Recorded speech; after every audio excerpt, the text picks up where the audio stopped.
वक्त था कि हम इन सिपाहीसलारों को, इन सिपाहियों को, इन अफसरों को कि ये पाकिस्तान के हीरोज हैं। नाम स्पीकर পাকিস্তানের প্রধানমন্ত্রী শাহবাজ শরীফ জাতির উদ্দেশ্যে দেয়া ভাষণের পরেই ভারতের হামলার প্রতিক্রিয়ায় সীমান্ত সংলগ্ন এলাকায় অব্যাহত গোলাবর্ষণ করেছে পাকিস্তানি সেনারা। এই ঘটনায় এক ভারতীয় সেনা নিহত হয়েছেন বলে জানিয়েছে দেশটির সেনাবাহিনী। নিহত ওই ভারতীয় সেনার নাম দীনেশ কুমার। বুধবার রাত 11টার দিকে আনুষ্ঠানিকভাবে তার নিহত হওয়ার খবর জানানো হয়। তার মৃত্যুর মধ্য দিয়ে সীমান্ত সংঘাতে নিহত ভারতীয় নাগরিকদের সংখ্যা বেড়ে দাঁড়িয়েছে 13 জনে। এর মধ্যে 12 জনই বেসামরিক নাগরিক।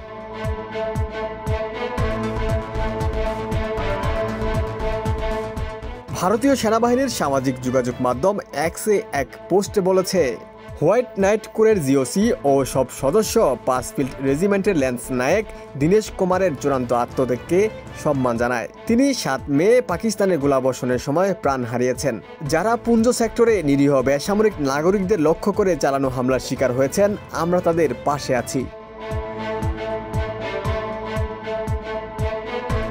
পাকিস্তানি সেনারা বুধবার সারাদিন সীমান্ত সংলগ্ন এলাকায় গোলাবর্ষণ করে। বিশেষ করে পাকিস্তান নিয়ন্ত্রিত কাশ্মীরের পুঞ্জ এলাকায় ব্যাপক গোলাবর্ষণের খবর পাওয়া গেছে। এতে আহত হয়েছে অন্তত 40 জন।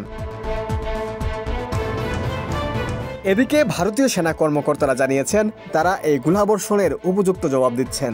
কর্তৃপক্ষ জানিয়েছে, পাকিস্তানি সেনাবাহিনী নিক্ষেপ করা গোলা বারমুল্লা শহর থেকে প্রায় 30 কিলোমিটার ভেতরে গিঙ্গাল গ্রাম পর্যন্ত আঘাত হানে। এতে অন্তত 11 জন আহত হন, যাদের বেশিরভাগই সালামাবাদ এলাকার বাসিন্দা।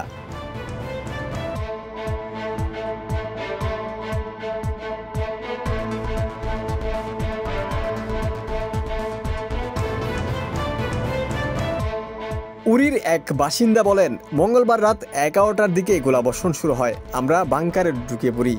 এর কিছু সময় পর গোলাবর্ষণের তীব্রতা বেড়ে যায়। 2021 সালের যুদ্ধবিরতি নবায়নের পর এটাই সবচেয়ে খারাপ পরিস্থিতি।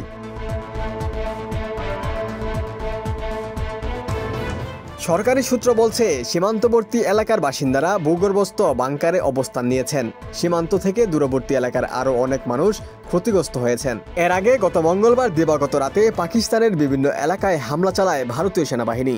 এই হামলায় এখন পর্যন্ত 31 জন নিহত ও 57 জন আহত হয়েছে বলে জানিয়েছে পাকিস্তানের সেনাবাহিনী।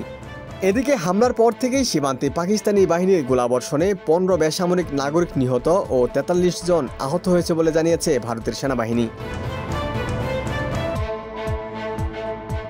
জাতির উদ্দেশ্যে এক ভাষণে শাহবাজ শরীফ ভারতের এই হামলাকে কাপুরুষোচিত হামলা বলে অভিহিত করেছেন। তিনি দৃঢ়ভাবে বলেছেন, পাকিস্তান তাদের হামলার সমুচিত জবাব দিচ্ছে এবং যে কোনো মুহূর্তে ভারতীয় আগ্রাসনের জন্য কঠোর জবাব দিতে প্রস্তুত পাকিস্তান।